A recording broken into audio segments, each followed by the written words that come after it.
Ebre biaso no nsia no nipa de a ebo no SOMPA 106.5 FM Accra. Ya de enso abo. Na na kwadwoje si no nsia bere mu kase ebo na bere na aso. Ensema edi aso tie, edi ani hwe, eno na no pei. Yansa ntrofo anya adage echimde aba bagu eni mu se ye memfa mawo. Na we de enkansuo. Eno se ho no. Na kwadwoje si company limited ya danse ho ne ma papa woto no nyina aso yasene. Eno achi Pen homeopathy clinic. Ya Dr. Dubu atenda no.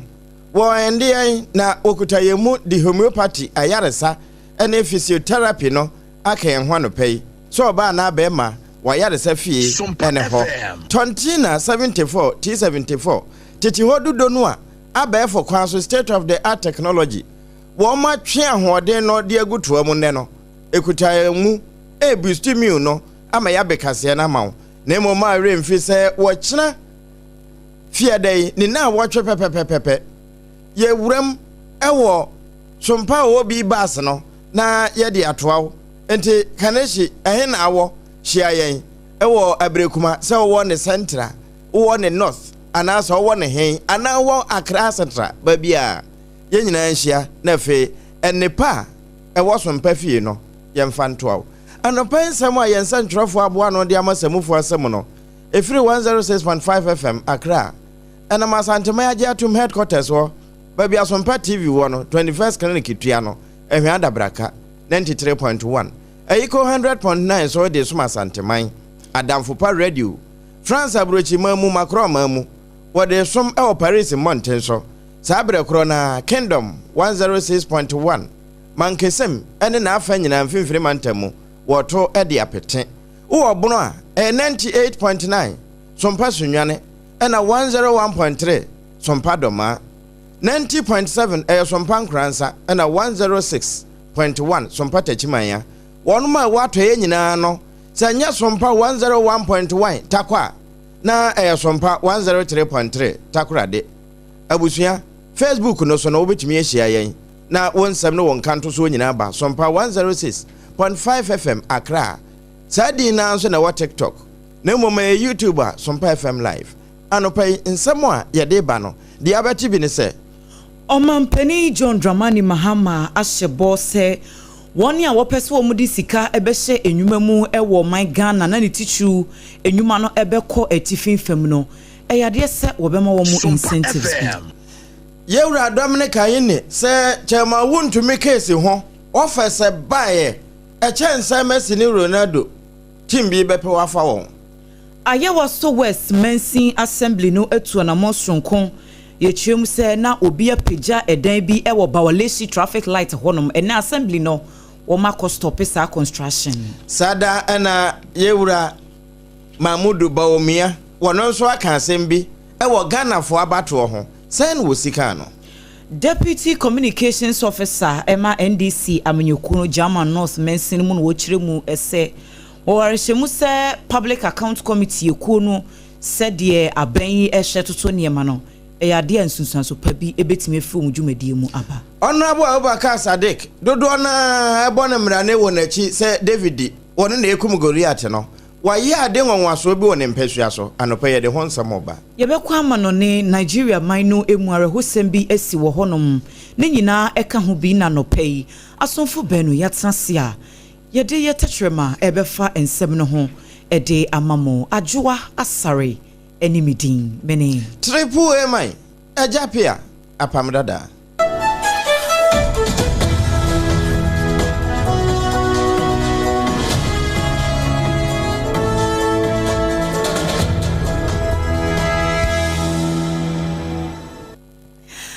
Afei ebusianfo yanjebre ensemno entremu ankasa enie omampani His Excellency John Dramani Mahama ena akansi dua ebiom se wariata so pa se empuntu a ekoso wo Ghana ha no entina mantem ba kum na emom no ebetretre ede akọ Ghana ha fa na ba bia ne sa enti wɔkyerɛ mu ɛsɛ nipa binum a wɔn fra manone na wɔn pɛ sɛ wɔn de wɔn sika ɛbɛhyɛ nnwumadie ahodoɔ mu ɛwɔ Ghana ha no na ne titiri wɔn bɛka sɛ mentifin afɛm ɛna saa project no wɔn ba bɛyɛ no ɛyɛ adeɛ sɛ aban no bɛda ne akyire incentives ahodoɔ bi ɛde ama saa investors no netimi ahyɛ wɔn mu nkuran sɛ ɛbɛyɛ enyuma no ne dodoɔ no ɛbɛtimi akɔ mentifin do mantam ne nkasa emu no ɔmampani ɛde ato dwa sɛ ɛkamɛkɔ sɛ mpempi no nkran ha ɛna mpuntu nnwuma no nyinaa egyina enti ama wɔn so a wɔn mantam ahodoɔ no obi apɛ sɛ obu na ketemu ɛde ba nkran no wɔbɛpɛ adwuma bi ɛyɛ na wɔde nsɛm wɔn nyinaa ɛkɔto dwa wabra na wɔn ɛpaw Ghana infrastructure plan ɛho ntoma ɛwɔ nkran ha no mu sei na saa hyehyɛ wei no ɛyɛ National Development Planning Commission for ɛna wɔn edi anim a wɔn kɔ paw saa adwumadie no ho ntoma ɛwɔ nkran ha ɛnura na ɔmampanin kasaeɛ mu no ɛna wɔde ato dwa sɛ wɔpɛ sɛ sɛsia no mpontuo no bɛba a ɛmmɛgyina nkran ha nko anasɛ ebi akuma se na emu ntitu ɛbɛkɔ mentifi do mantam sɛdeɛ ɛbɛyɛ a wɔn hɔ no so no wɔn bɛtumi anya nnwuma na wɔn ayɛ. And that's why we are suggesting an agro-industrial park in the northern part of the country, where we redirect some of the foreign investors who want to invest and give them the necessary incentives instead of settling in Accra to move up to the north to create jobs so that the young people can have opportunities there and not drift down to the south. The next is to develop multi-sectoral linkages to ensure infrastructure support, infrastructure supports agriculture, industry, education, and health. Ene ya yekotie sesie yi eye omampani John Dramani Mahama. Aban lawyer penny ya wono anso ne soafo a wohwe atentene so eye yewura doctor Dominic Ayine ya gitekefo nim no na yewura yakasa ewo government accountability series nase ene wo be chese enkankane yewura chama wontumi ni kesi office ahodo na eba ho nya asamketoa said na ebinom pese ka asam no wonfa ne nsa said na wonfa ho so wonyim firi mu na enyon temnom na ho ade na nsure nyina no wodane butui esanse wono no perepere ye afi atentene ya wo hweso no na se be na Ghana emra no a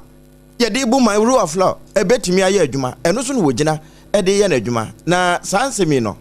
wo bro so sei. Accountability, takes time. And so it is important that Ghanaians are patient so that we have the kind of results that I'm announcing today. So I want us to take our time to do the kind of work that I'm announcing today. And I want to also let you know that I'm under no pressure from any quarters to cut any deals. Offers have been made and I have turned all of them down. I have told everybody, please go to the court. If you want a plea deal, I'm filing cases. In the Wontumi case, offers were made to us for a plea deal. I said, no, I'm filing charges. If you want, announce your intention for a plea deal to the judge. That is now my strategy. The MPP took advantage of my saying that I'm open to to having plea deals to say, okay, that I was busy cutting deals in the office. No deal has been cut and no deal will be cut.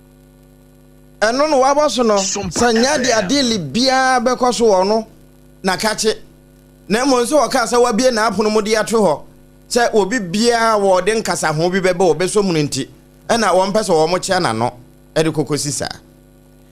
wo ensemfoforo emuno ayawaso West Mensini Assembly netu na monsonko enura ye kyeremu se enipa binimo apagya edan bi ewo Bawaleshi traffic light honom ya sa developers ne kra no no wo medikan abo wo mo kokose baby a wo mo epagya edan no enya de se efamra kwan mu enti wo mo nyan so wo mo ntie en wo mo koso ase wo mo edi wo mo dwuma na enura assembly no ya Mensini krache Dr. Michael Mensah edi wo mo animu kyerɛ se bia ya building no womo esi ne de enya de se womo ma ho kwan ema ekoso a ebetimi aboa na womo se womo wo ho no mo a MC ene ne manfo se womo kwa kwohwe se de no mesi fekọ womo ho na womo hu se enipa binom ya womo ye mrante be ye nan a womo hyehye national security entade ba ho se womo ye national security operatives na womo ba ye no omanfo a na won potem ho no mo ya womo abanyina womo beto hye womo so ma ebi mu kra de womo nsakeka womo eno ena MCA won potem wo kyerɛ sɛ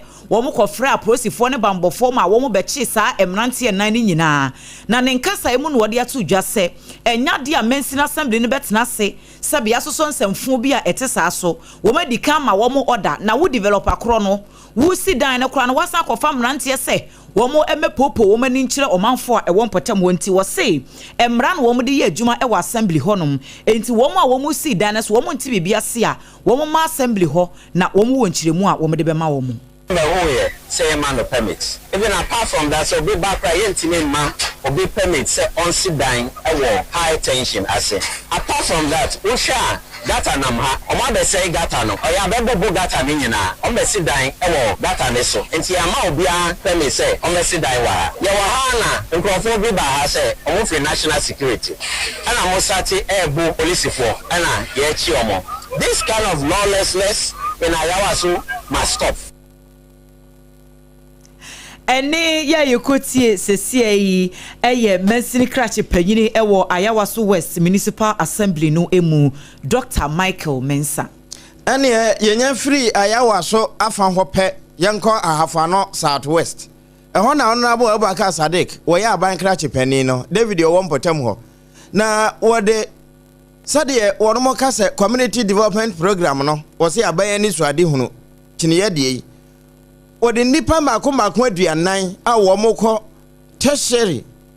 wawie sukuntu aso na woto aso no a saafo yi ebetimi enya baabi pa de wo mo da ache ato breko a adwene no emu abobew nanso efie ni bie ni di but brilliant students no emu aduanan na wode scholarship ama wo mo na kire ni nkasa ya wode tato butenti a wo yesa intimra na nyame aboa motoa wadisua so osoro kɔboa etimitu office no ɛna ne yedi sa adwuma no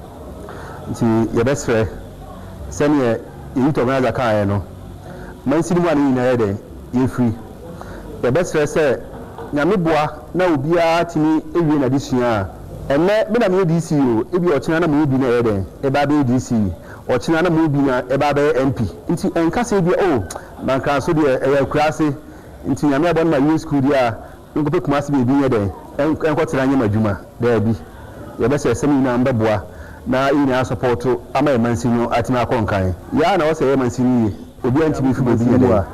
emma na nyame aboa motoa wadisua so osori kɔboa Honorable Abubakar Sadiq wono na ya aban krache ɛwɔ ahafo Southwest ne nka ne yɛtie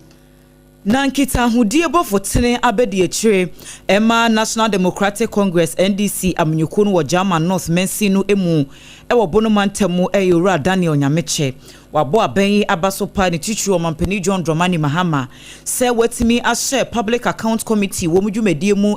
kena na wo hwe nanse mu ntem Mensini krache ahodo ene anamusifo a wo mkopie mu ewo committee no anim se de yesifa totototo wo ma no ene anu yi a wo mode ba no utimu se yade ne makoyi ankasa empenifo anu wo mode da nwumaku ahodo anu a bi a womo wo hosese ni womo a woma beye adwuma na twam ye bisa womo adwuma wo mbedi yese de nomasi fa kwa ni anu yie ni sika committee ne kra etimi atwe de abraban no wo se eyade bia esese ye bo aban na bato no wo arehwemu se park fo se de omusi fa dwuma no se saa no wo mbekɔso de a ene eyade se omayi empuntuo no ebetimi afa ne ntoma pa efra MC ana DC baby oti omra me account kwan ofaso a ogigi ni sika kwan ofaso a o use sika no baby kura o so say ye ka financial irregularities e call so a committee ne si ye beba form ne ye beka mun kreta so ade ase o say one am say eya ye kwan a ye papa John Dramani Mahama e person ofaso na o he ohun the performance of the MMDCs no so ade ase omo a e wo say omutra se ye adwuma no e bia de omo ni say omuto so e wo so omo ni pafoforo be ye adwuma ne nyina ye we kwan ba kwa ye papa John Dramani Mahama epeso ofaso de omu ye nyina no me fi say after meeting no and after committee no mate no omu the report nso be ma president ni chief of staff na omu nso akan ahu MC ni DCs a ye frɛ omu no omu ana omu dwumadi a omu di a ɛwɔ form baby ɛwɔ say committee no ba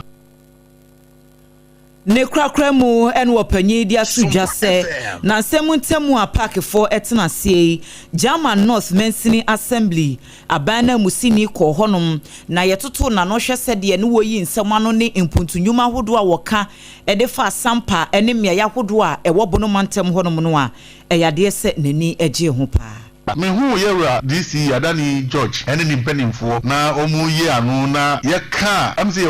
yo September ye ka revenue ayanya na ma no ye surprise obi say are you a municipal or district no see ye district no say ne wow kire ye nkwan ya amofa so a mutimi mobilize kase kankan ena me di kankan me be sha me kasa ye no e wo mu say enema bebre esisi wo sampa but after enema na ebesisi no ye be hia say kuro we zo betumpon ye be hia say ye mansi zo betumpon nti ye be sre enema no bro a ase nika aye kana edu ba bi ne ya mia ya nso anka no kura anase anka bia ekuro no e ka echi see he German of district ye mfa say ye first 3 terms say 3 quarters wow yanya million aye obi common father ye di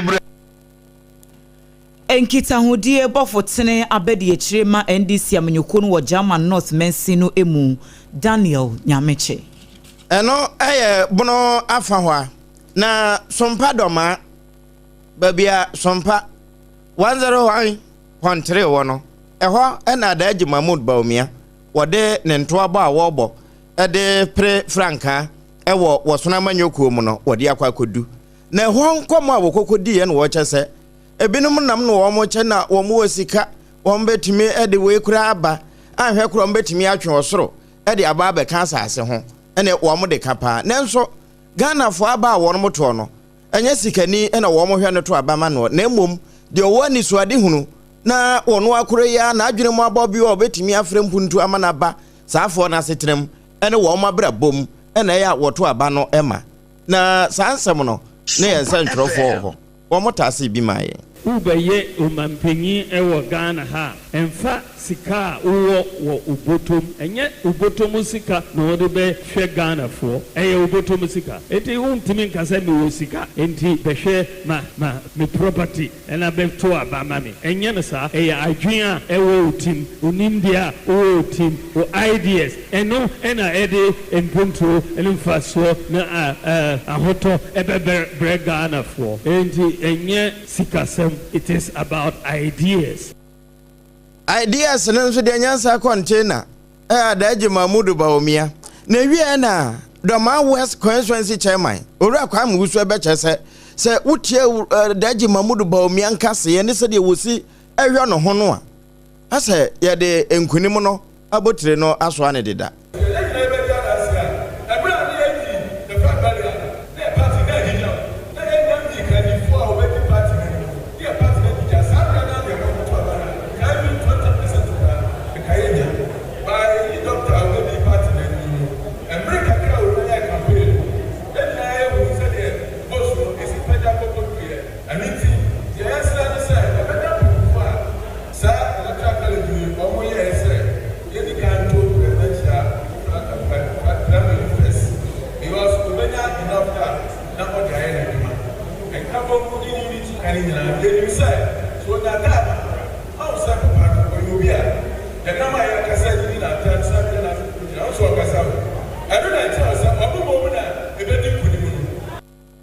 Ani ewura kwa musu Doma West Constituency one chairman Edema NPP anopai na asie bi wo ho a yemfa ma na kwajeje company limited ko baje sempre mode oto adanse hu niema de de sha asie ene de de ko na wieye ni nyina de Central Steel for abona baso na dwuma so nti anopai emfa ho ne wadwuma wo yo ne de ba wo nsam no wose bra na eho na abetimi ato adanse hu niema ede akosha asie asanso awie 0204355 na homa no baby awo bia o de bono na kwajeje sidin na bo ahoma no onsa beka ne nkrabata na wakwa koyi adanse hu ene ma papa no na se beye na obenya ahoden abribia wasom no nso emu beda ho na obetie nsempa ekoso ewo sompa fie enu nti na abribia Dr. Dubu atense ya ye moso nkyero se wo be ma ya check o prostrate no na hunu sade eho asamote na ho oden babie betime do wakwa kodu ne babie eho betime aka na wahase aso ano ntem efa wo na aba osajo nso aba akokwa emfa nkonko nante me enko hohoro babie ni kwanse ehohoro breko a eho aduro nyina no homeopathy kwanso ewo endpoint homeopathy clinic ya kanfo ho ma kronoma bohia enu ya asante mamu afi se wo nkrane na afa shell signboard kona yemfa physiotherapy enhwe 0244 8670 68 anopai T74 nti immune na boost nyabina no nombi tete wododo no na enei abefo kwan so ya dada so ne dodo mu no okan shi drug lane anase Colinac ho enye na 050 16 28 93 ya na wapusu sa ahoma no unya te se ye bo ye ba na ye sompa obi ba sia bo mu na wudwa akora abusua gyan na ye nyina enhia ho esanse u give away wo ho saa na obefa de papa bi nso e de afiri ho na no do midwam ebi firi dodo waton ebabi ntu baby awo bia wo nso utimi hia ya de kye wo kire fie na wotwe eye kaneshi nti kan ho ye ne yas company fo eba wono ma aye yas toothbrush ne toothpaste no ye ne promasi dofo a wo ma yonga ne yon vita no ye ne wo mo ba te se de na no ye ne wo mo kodo me no saa ne ye ne beverages fo eba ye kan no edan ya ye betene mu no multiple quest fo ne besie ene emu platform ahodo nyina 21st clinic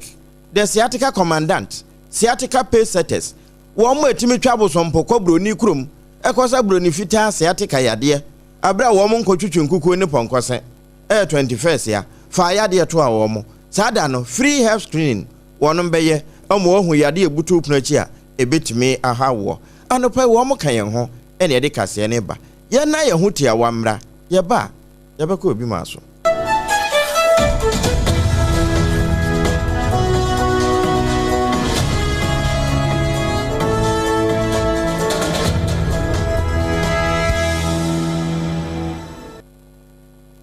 Point homeopathic clinic Ghana had the obi enim sesa ye prostate na baby omutibi ye screening ema hu ni ye etu ase a na ye endpoint homeopathic clinic anase ye kidney ye liver problem wo fa baby na adjujo na de fa ne premature ejaculation no a ba ma bi a wo ne wodofo akwakwahia ase wo di ne ho agro ase wo tonte ene ye bra endpoint homeopathic clinic na ye moa wo ema ne mema mo pa wo ye endpoint homeopathic clinic wo mo da mufua yare bia infections bi ne wo ho anase bia wo hwa wo fa baby adjujo kidney problem prostate there endpoint homeopathic clinic kuma se ubehu endpoint homeopathic clinic wo kronoma boy here na akra hanso so there wo mu gina mu ankasa wo spintex bebre friend share signboard no hudro na ubusasa wo pe endpoint homeopathic clinic obia ebechiro for endpoint wo 0244867068 and 0274234321 endpoint homeopathic clinic wo mu demu fo me pacho brana me hwa de wo bag bra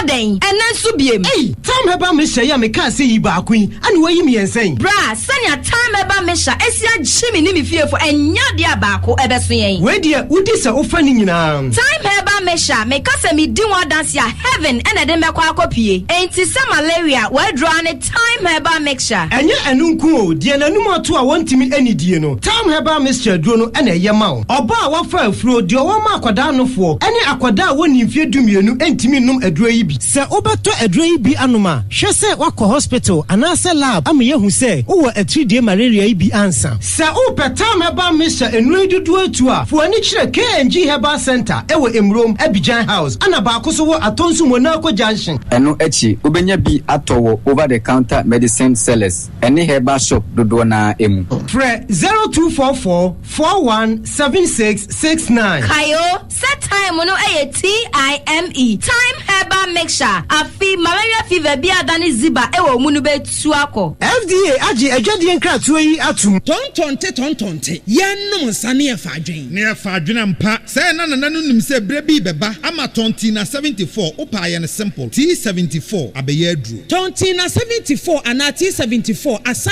twe yadwene asina nanom dodo so se de na dodo bua ma nanom enyare basabasa no saa na tonti na 74 ana T74 ebo anipadua no emo immune support enti obi onum bie no abre bia ne ho den tonti na 74 yi nso yaye no se nsuo krokro wa kama enti ba bia wonam bia obetimi de wade akọ samene wa ankefi na ekroyi eda no nko na wie ye wa bra mennom T74 samennom tonti na 74 menya hodin mennom ne dabia T74 yi eye hahama ene ye de aye na DHC ena aframa na ye kama saa no T74 ahoden ni apomuden ko a wokọ pharmacy pharmacy ana baby to no bia ubenya tonti na 74 ibiato T74 yi enye ma oba wa fafuro ana obi a o manufo ana se obi a onya mfie dumienu eto phone 05016289931 and 02460734998 FDA agi adwadi nkratwe yi ato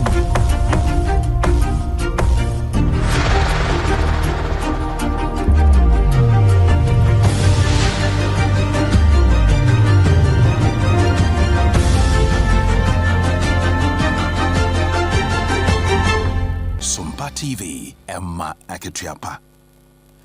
Emma Aketuapa mpa yedamwase semonya daje ni adane ye ho abaye de kase bono eko amonone na enede alata yaw Nigeria maimu haya eho ne yede ukosanse ye kase enipa beye aduanan mienu 42 ena womo ahwe womo nkwa ewo Niger State ewo omanu emu ya womo kirem se eyefuo tanka yi ebi ene konya akwanhia mu ni toye na sede empempi ya na etie no se nya Ghana hanko a na tanka nya kwanhia wo manfo ebopum ho se wo mo kwakofom fango no a ehwiegu no enti we so sa na koyeye ewo Niger State honom na ye kiremu eso wo manfo no ehunu se Canada na ebutu a fango no ehwiegu no ene wo manfo se sa gallons na niam se wo mo kwakotwibi obi anim de baaye ene se eja etomu a explosion baaye na chese wo mo anu wo mo ben honom no de chese dodo no a eja na hye wo ma mo ma hye dwere be